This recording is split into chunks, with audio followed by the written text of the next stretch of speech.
Now, let me ask you. You ever look around and the world just seems empty to you? Oh, yeah. Has it ever occurred to you that maybe it's because you don't have God in your life? No. Never? Look, Joe. When I was a kid, I totally believed in God. But, you know, you grow up. Well, I did. I looked around, I said, Santa Claus, no evidence. The Tooth Fairy, no evidence. God, same thing. No evidence. And then you think, I wonder if I really need all these imaginary friends. So you think God's just a pleasant thing? Like it's easier to believe than not? Well, easier for you, clearly. No, Gavin, faith is hard. God tests you time and time again. Sometimes he even demands that you die for him. You think that's easy? For people of faith? Sure. That's the problem. Like, I could never fly a jet into a building. But those 9/11 guys could, because they had faith in an afterlife. Not to mention 72 virgins, though. Why anyone would want virgins, I don't know.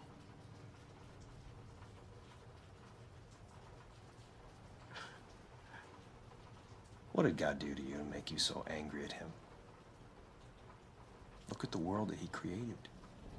All the beauty. You know, wars and plagues and genocides and earthquakes and tidal waves. And then, after all that suffering, what does your God do next? He sends most of us to hell. Well, not if you've been born again. Right, the old baptismal jacuzzi. You have to accept Jesus Christ as your Lord and Savior. That is your only entrance requirement.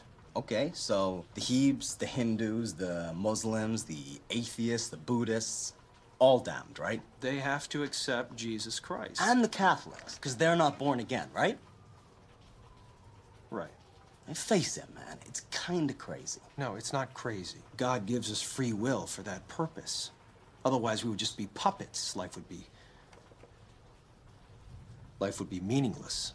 That's the beauty of eternal salvation. You see, anyone can go to heaven or hell because anyone can be saved. It's your choice.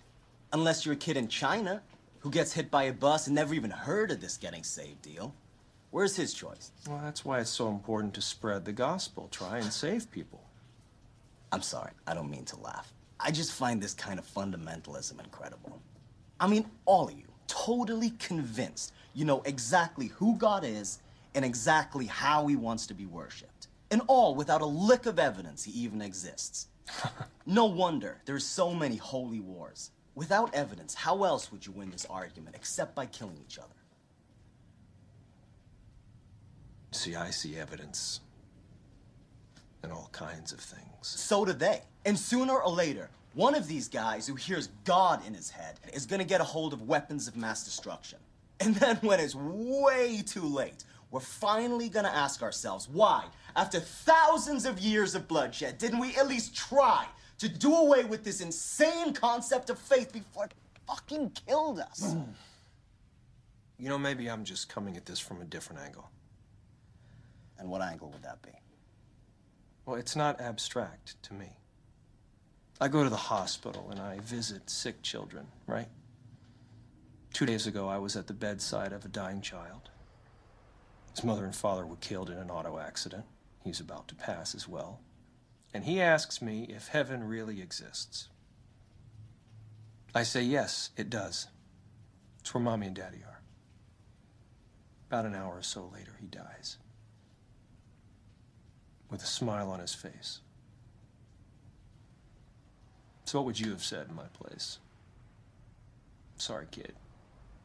No evidence. No. I probably would have told him exactly the same lie you did.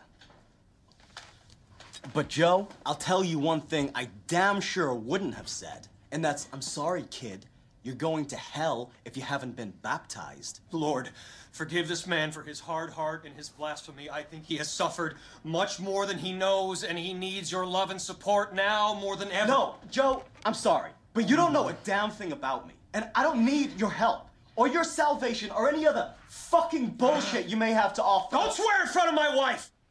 Gavin, I think you should leave.